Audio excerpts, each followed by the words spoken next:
Social media Patel Prahlad भाई।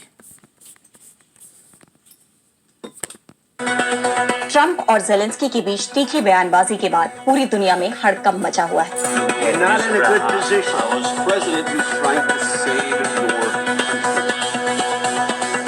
इस बहस को लेकर दुनिया के अलग अलग कोने से प्रतिक्रियाएं सामने आ रही हैं। यूरोप ने तो यूक्रेन का समर्थन किया है, लेकिन नाटो तक ने यूक्रेनी राष्ट्रपति को माफी मांगने की नसीहत दे दी, जिसके बाद जेलेंस्की की कुर्सी पर खतरा मंडराने लगा है।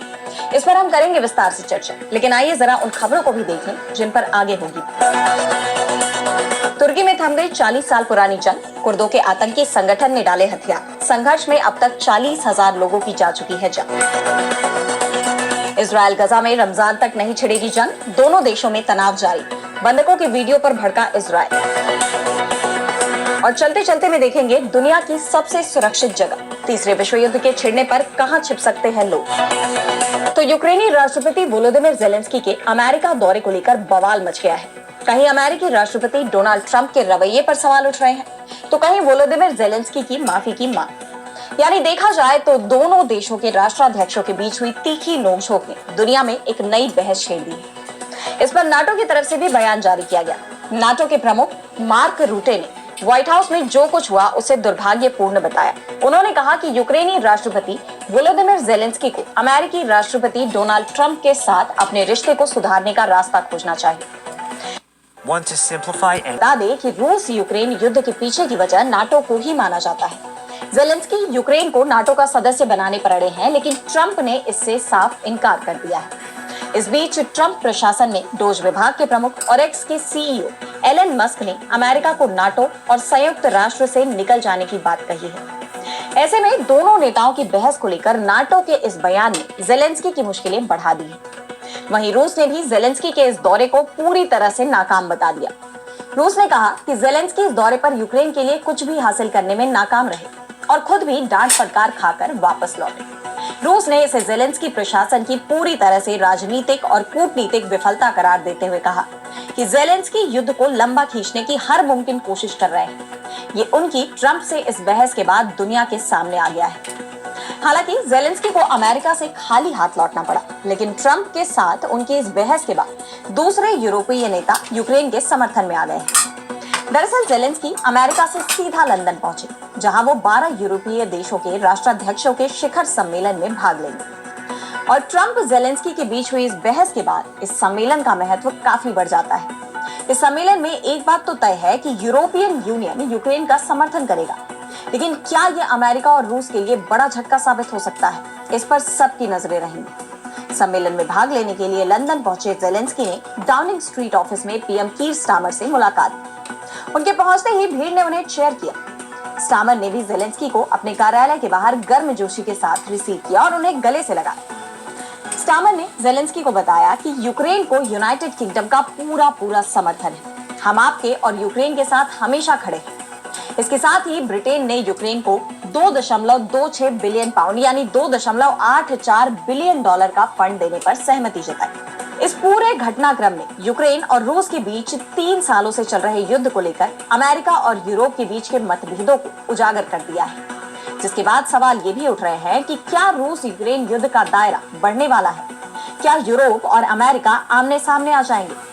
इस घटनाक्रम ने कई संभावनाओं को जन्म दे दिया है। और अब बढ़ते हैं अगली खबर की तरफ, जहां हम बात करेंगे तुर्की की। तो तुर्की में कुर्द अलगाववादी और सरकार के बीच 40 साल से जारी संघर्ष अब खत्म हो गया है। आतंकी संगठन पीकेके यानी कुर्दिस्तान वर्कर्स पार्टी के उग्रवादियों ने तुर्की के साथ युद्ध विराम का ऐलान कर दिया है। एक दिन पहले ही जेल में बंद पीकेके नेता अब्दुल्ला ओकलान ने संगठन को भंग करने का आदेश जारी किया था। पीकेके ने ओकलान का हवाला देते हुए कहा कि शांति और लोकतांत्रिक समाज के लिए हमारे नेता के आदेश पर हम आज से सीज फायर का ऐलान कर रहे हैं। पीकेके की उत्तरी इराक में मौजूद शाखा ने कहा कि हम भी सीज फायर का पालन करेंगे। जब तक हम पर हमला नहीं किया जाता, तब तक हमारी सेना भी कोई हिंसक कार्रवाई नहीं करेगी। बता दें कि तुर्की, अमेरिका और यूरोपियन यूनियन ने पीकेके को आतंकवादी संगठन घोषित किया हुआ है। तुर्की की 8.5 करोड़ की आबादी में कुर्दों की संख्या लगभग 1.5 करोड़ यानी आबादी का 20% है। दरअसल 1978 में बने इस संगठन की मांग थी कि उन्हें तुर्की से अलग करके कुर्दिस्तान बनाया जाए या फिर तुर्की के अंदर कुर्दों को पहले से ज्यादा अधिकार दिए जाए। इस मांग के साथ संगठन ने 1984 में तुर्की सरकार के खिलाफ जंग छेड़ी थी। इस जंग में अब तक 40,000 से ज्यादा लोगों की जान जा चुकी है। इसके चलते तुर्की, अमेरिका और यूरोपीय संघ इस संगठन को आतंकी घोषित कर चुके हैं। संगठन के नेता अब्दुल्ला ओकलान को 1999 में तुर्की की स्पेशल फोर्स ने केन्या में पकड़ा था और तब से उसे इस्तांबुल के एक जेल में कैद रखा गया है, जहां वो फिलहाल उम्र कैद की सजा काट रहा है। अब्दुल्ला ओकलान ने संगठन से 2 जरूरी काम करने को कहा, जिससे तुर्की के साथ बीते कई सालों से चला आ रहा ये संघर्ष तुरंत खत्म हो सकता है।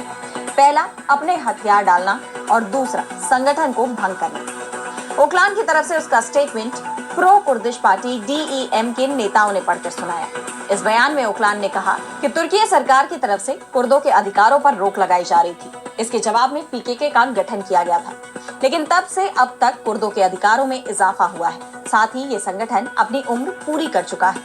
अब इसे खत्म कर दिया जाना जरूरी है। और अब अगली खबर में बात करेंगे इजराइल और गजा के बीच युद्ध विराम की। तो रमजान का पाक महीना शुरू हो गया है। गजा में कई लोगों ने अपने अस्थायी ठिकानों पर रोजा पूरा किया। गजा से जो तस्वीरें सामने आई हैं, उनमें बड़ी संख्या में लोग नष्ट हो चुकी इमारतों के बीच मेजों पर बैठे हुए देखे जा सकते हैं। लेकिन मार्च शुरू होते ही इजराइल और गजा के बीच पहले चरण का युद्ध विराम भी खत्म हो गया, जिसके बाद इजरायली सरकार ने इस युद्ध विराम को बढ़ाने की घोषणा की। इजराइल के प्रधानमंत्री बेंजामिन नेतन्याहू ने कहा कि सरकार ने रमजान और यहूदी पासओवर को देखते हुए गजा युद्ध विराम को अगले 6 हफ्तों के लिए अस्थायी रूप से बढ़ाने की मंजूरी दी। दरअसल ये प्रस्ताव मिडिल ईस्ट में अमेरिकी दूत स्टीव विटकॉफ ने रखा था, जिसके तहत युद्ध विराम के पहले चरण को पासओवर या 20 अप्रैल तक आगे बढ़ाया जाएगा, जिसके बाद पहले दिन आधे बंधकों को, चाहे वो जीवित हो या मृत, उन्हें रिहा कर दिया जाएगा और अगर स्थायी युद्ध विराम पर सहमति बन जाती है तो बाकी को भी रिहा कर दिया जाएगा।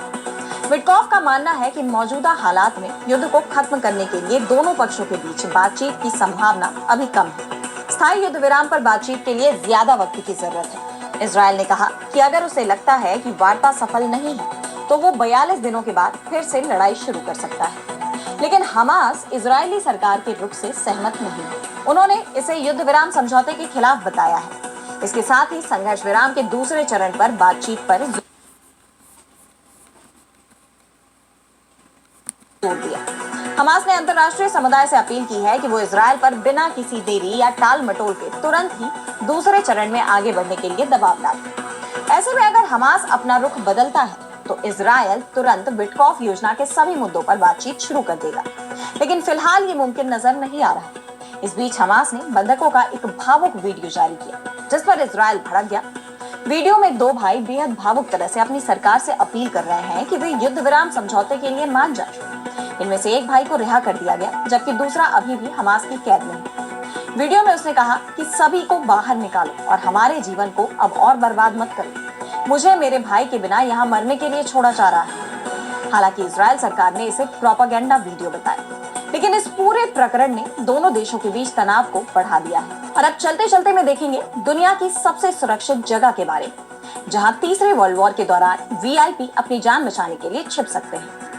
बता दें कि हाल ही में अमेरिकी राष्ट्रपति डोनाल्ड ट्रंप और यूक्रेनी राष्ट्रपति जेलेंस्की के बीच ओवल ऑफिस में तीखी बहस हुई, जहां ट्रंप ने जेलेंस्की से कहा था कि आप तीसरे विश्व युद्ध को भड़का रहे हैं। उनके इस बयान के बाद तीसरे विश्व युद्ध और परमाणु हमले की आशंका ने पूरी दुनिया को चिंता में डाल दिया है।